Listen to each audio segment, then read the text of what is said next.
k என்பது மெய்யெண் எனில் 2x² plus kx plus k is equal to 0 எனும் பல்லுறுப்புக்கோவை சமன்பாட்டின் மூலங்களின் இயல்பை k வழியாக ஆராய்க. ஓகே, ஸோ நமக்கு என்ன கொடுத்துருக்குறாங்க அப்படின்னா இது ஒரு இருபடி சமன்பாடு. அதாவது இருபடி சமன்பாடு பொது வடிவம் என்னது? ax² plus bx plus c is equal to 0. Okay, இங்க என்னது? இது எல்லாமே என்னது? ஒரு மெய்யெண் a b c. ஓகே, இங்க என்னது?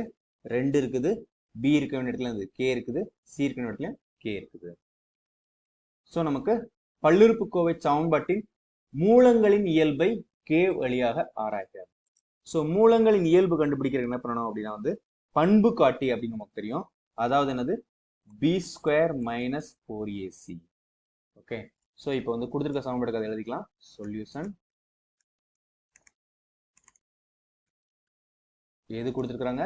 given equation என்னது? 2x² plus kx plus k is equal to 0. Okay, so அந்த பண்பு காட்டி இதுக்கு பேர் என்னது அப்படின்னா d discriminant. So d is equal to இங்க a னுடைய மதிப்பு என்னது? a னுடைய மதிப்பு 2, b னுடைய மதிப்பு என்னது? k, c னுடைய மதிப்பும் k ஆ இருக்குது. So b² minus 4ac this is equal to b² அப்படிங்கிறது என்னது? நமக்கு k² minus 4, ஏங்கிறது என்னது? 2, c என்னது? k. ஸோ இப்போ இதுல இருந்து பொதுவாக k வெளியே எடுத்துக்கலாம். So k times k minus 8. Okay, 4 2 8.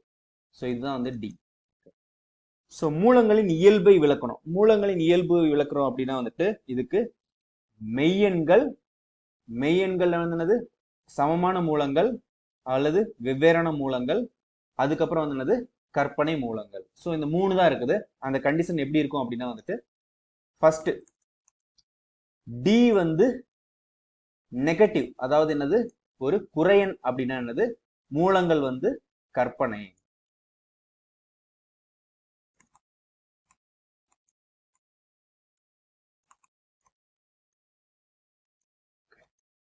So ரெண்டாவது d is equal to 0 அப்படி இருந்தது அப்படின்னா என்னது? மூலங்கள் மெய் மற்றும் சமம்.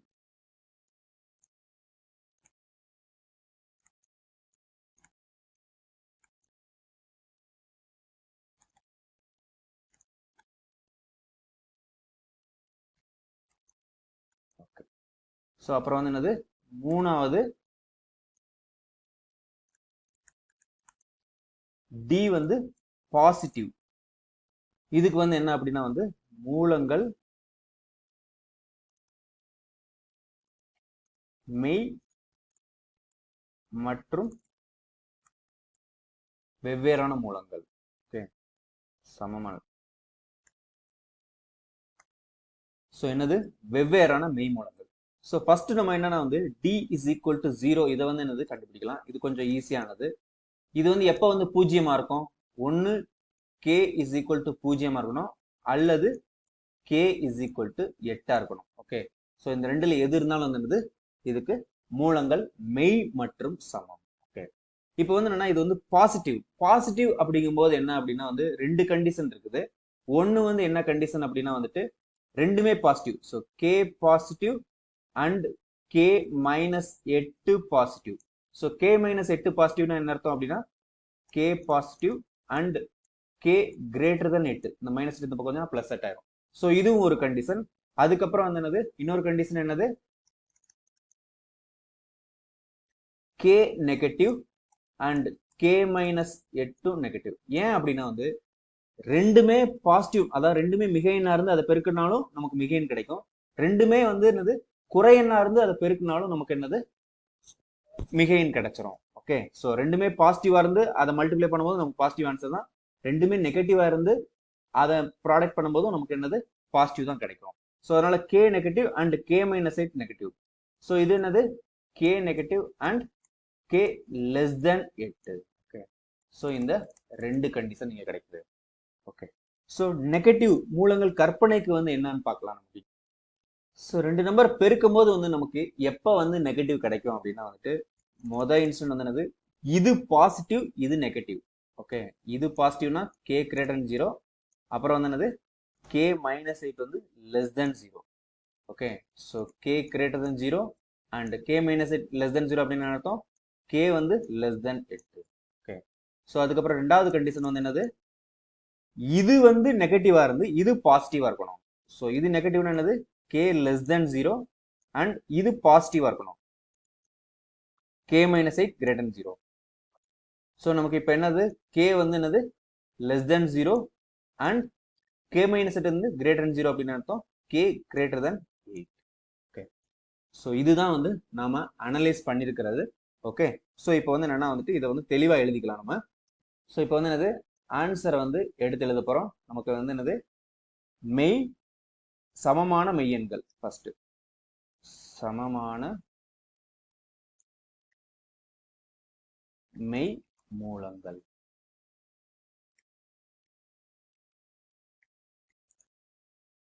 ஸோ அதுக்கு வந்து என்ன ஆன்சர் அப்படின்னா வந்துட்டு k is equal to 0 அல்லது k is equal to 8. So k is equal to 0 அல்லது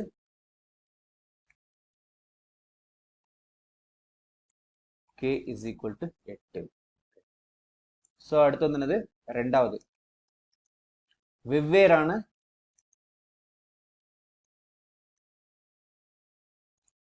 மெய் மூலங்கள்.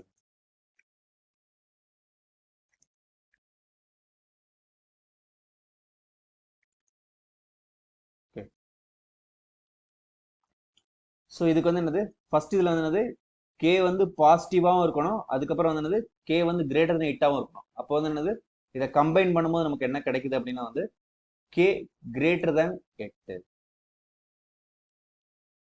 ஓகே, அதுக்கப்புறம் என்னது k less than 0வாகவும் இருக்கணும், k வந்து என்னது less than 8ஆகவும் இருக்கணும். ஸோ அப்போ வந்து என்னது நமக்கு என்ன கிடைக்குது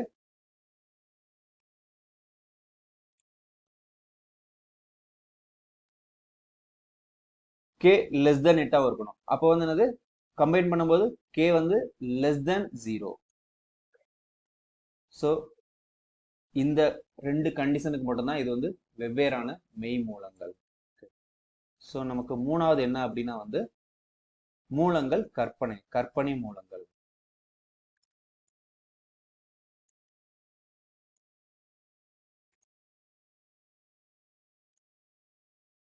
ஓகே, ஸோ அதுக்கு வந்து என்ன கண்டிஷன் அப்படின்னா வந்து